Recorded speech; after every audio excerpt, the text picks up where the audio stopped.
ఉదాహరణకు ఒక ఆయన ఉంటాడు, ఆయన వాళ్ళ అమ్మగారు ప్రెగ్నెంట్, వాళ్ళ అమ్మగారు ఇంట్లో ఉంటారు, వాళ్ళ నాన్నగారు కూడా ఉంటారు. ఏదో చక్కగా మంచి మంచి మురిపెం మంచి ఫ్యామిలీ. అలా ఉంటే ఇది ఎక్కడి నుంచి తీసుకొని చెప్తున్నానంటే మహాభారతం నుంచి తీసుకొని చెప్తున్నాను. యుధిష్ఠిరుడు అంటే ధర్మరాజు చెప్పినటువంటి స్టోరీ. ధర్మరాజుకు మరియు గంగాపుత్రుడైనటువంటి భీష్మాచారికి మధ్య జరుగుతున్నటువంటి కాన్వర్జేషన్. అందులో నారదముని గారు కూడా ఉన్నారు. వాళ్ళ మధ్యలో జరుగుతున్నటువంటి కాన్వర్జేషన్. ఏంటి కాన్వర్జేషన్ అంటే, ఒకసారి ఒక ముని వాళ్ళ ఇంట్లోకి వస్తాడు, చకా చకా చకా వస్తాడు. వచ్చి వాళ్ళ అమ్మ అక్కడ ఉంటుంది, పోయి చేయి పట్టుకుని పదాపదవరా అంటాడు.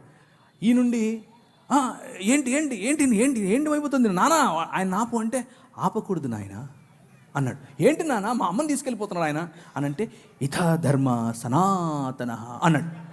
ఏంటి ఇదే సనాతన ధర్మం అంటే అని చెప్పాడు. ఏమని, బ్రాహ్మణుడు వచ్చి నీ భార్యను చేయి పట్టుకొని తీసుకెళ్తే నువ్వు ఆపొద్దు, ఆయన వెళ్ళిపోవాలంతే, అదే సనాతన ధర్మం చెప్పాడు ఆయన. ఇది నేను చెప్పట్లేదు, ప్రవీణ్ చెప్పట్లేదు, భీష్మాచార్యుడు, యుధిష్ఠిరుడు మరియు నారదుడు ముగ్గురు చెప్తున్నారు. వినకపోతే ఎట్లా మరి? మీకు అర్థమవుతుందా? వినకపోతే ఎట్లా? ఇంకొక కథ చెప్తాను. అంటే మీరు అడిగిన దానికి చెప్పాలి, చెప్పకపోతే కష్టమైపోద్ది, కొంచెం ఎక్కువ టైం తీసుకున్నానా. ఇంకొక ఆమె పాపం గర్భవతి, లోపల పిల్లవాడు ఉన్నాడు. పిల్లవాడు ఉంటే ఒక ముని వచ్చాడు, కమాన్ రా అన్నాడు. ఏంటయ్యా నేను గర్భవతినయ్యా అన్నాడు. అంటే ఈయన ఇదా ధర్మ సనాతన అన్నాడు. సరే కానీ అంటే ఆమెతో, ఆ గర్భవతితో ఆయన లైంగిక క్రియ చేస్తూ ఉన్నప్పుడు లోపల నుంచి బిడ్డ రిసాడంట. ఒరే ఈడ టైం లేదు, ఈడ ప్లేస్ లేదు, పో పో అంటున్నాడు. ఈడ ప్లేస్ లేదు, నువ్వు రావడానికి వీల్లేదు, వెళ్ళిపో అని అడుగుతున్నాడు లోపల నుంచి. ఏమి రాశారా పుస్తకాలు మీరు?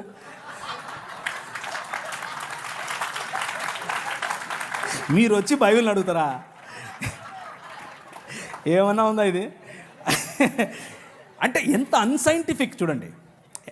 లోపల ఉన్న పిండం అరుస్తే కూడా తెలుసుకోలేనంత వాడిని తీసుకొచ్చి నువ్వు పుస్తకాలు రాసుకొని ఇది సనాతన ధర్మం అని చెప్తావు మాకు.